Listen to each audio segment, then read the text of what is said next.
अब हम बात करेंगे कि एनआरसी क्या है और एनपीआर क्या है। हाँ, नेशनल रजिस्टर ऑफ सिटीजन्स क्या है और नेशनल पॉपुलेशन रजिस्टर क्या है। देखिए समझेंगे। नंबर एक तो एनआरसी क्या है, ऑफिशियल रिकॉर्ड है सिटीजन्स का, ऑफिशियल रिकॉर्ड है सिटीजन्स का। और एम क्या है इसका, टू आइडेंटिफाई एंड डिपोर्ट, मतलब पहचान करे और उनके देश भेजे जहां से आए, किसको, इलीगल माइग्रेंट्स को, जो इलीगल तौर से भारत में आ गए हैं। जबकि ये क्या है, ये जानकारी है किसके बारे में, जो भारत में यूजुअल रेजिडेंट है। और इसका भी एम क्या है, to creation of the database और डिटेल्स ऑफ यूजुअल रेजिडेंट्स। अब ये यूजुअल रेजिडेंट्स को हम क्या कहेंगे, ऐसे व्यक्ति या ऐसे लोग जो या तो 6 महीने से भारत में रह रहे हैं या 6 महीने भारत में रहने की मंशा रखते हैं, ऐसा इंटेंशन रखते हैं। दोनों में ये अंतर समझ आ रहा है।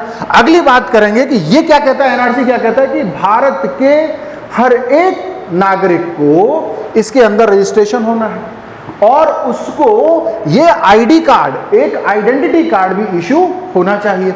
जबकि यहां क्या है, ऐसा नहीं है। आईडी कार्ड आप यहां पे किसकी बात कर रहे हैं, सिटीजन्स की बात कर रहे हैं। यहां सिटीजन तो नहीं है, यहां तो विदेशों से आए हुए लोग भी आपके हो सकते हैं, तो यहां आईडी कार्ड का मामला नहीं है।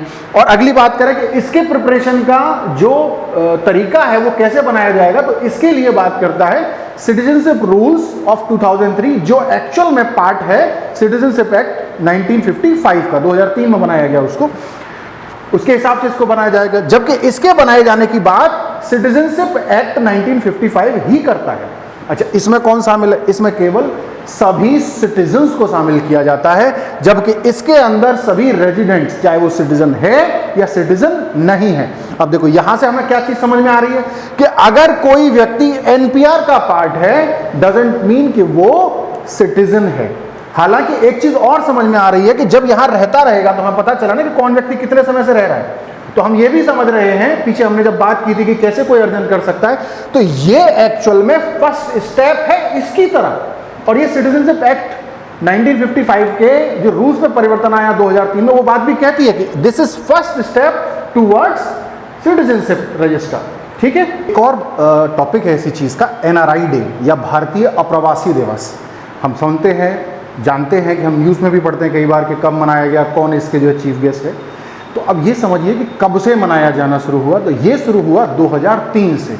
और किस कमेटी की सिफारिश पर ये शुरू हुआ, एलएम सिंघवी समिति, डॉक्टर एलएम सिंघवी समिति ने इसे मनाए जाने की सिफारिश की, ताकि भारतीय जो हमारे एनआरआईज हैं उन्हें भारत से जोड़ा जा सके। अब देखिए उसके कई फायदे होंगे। पहला तो हमें इन्वेस्टमेंट मिलेगा। हाँ, हम जानते हैं कि रेमिटेंसेस में तो हम पहले नंबर पे हैं, जो हमारे लोग हमें भारत को पैसा जो भेजते हैं विश्व में पहले नंबर आता है भारत का।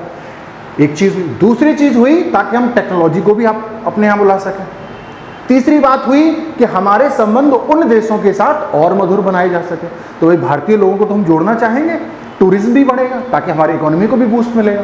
तो इसीलिए इन सारे कोलैबोरेटिव रीजंस की वजह से 2003 से एलएम सिंघवी समिति की सिफारिश पर भारत में भारतीय अप्रवासी दिवस की शुरुआत हुई। एक बात। अब इसको आप ध्यान दें कि 9 दिसंबर को हमेशा सेंटर में रख के मनाया जाता है। उसका कारण क्या है कि 9 दिसंबर 1915 को महात्मा गांधी साउथ अफ्रीका से लौटकर भारत आए थे।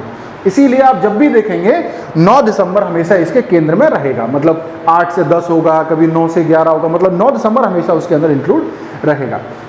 यहाँ आपके लिए एक सवाल भी है, आप कमेंट में उसका आंसर दे सकते हैं कि ये एनआरआई डे कितने वर्ष के अंतर पे मनाया जाता है, ये आपको बताना है। अच्छा, एक चीज़ और इन्फॉर्मेशन जानिए कि 2016 में कलकत्ता हाई कोर्ट के एक निर्णय के अनुसार जो आपका यूआईडीआई है, मतलब कि जो आपका आधार है, उस आधार कार्ड को आपकी सिटीजनशिप का प्रूफ नहीं माना जा सकता। ठीक है, धन्यवाद।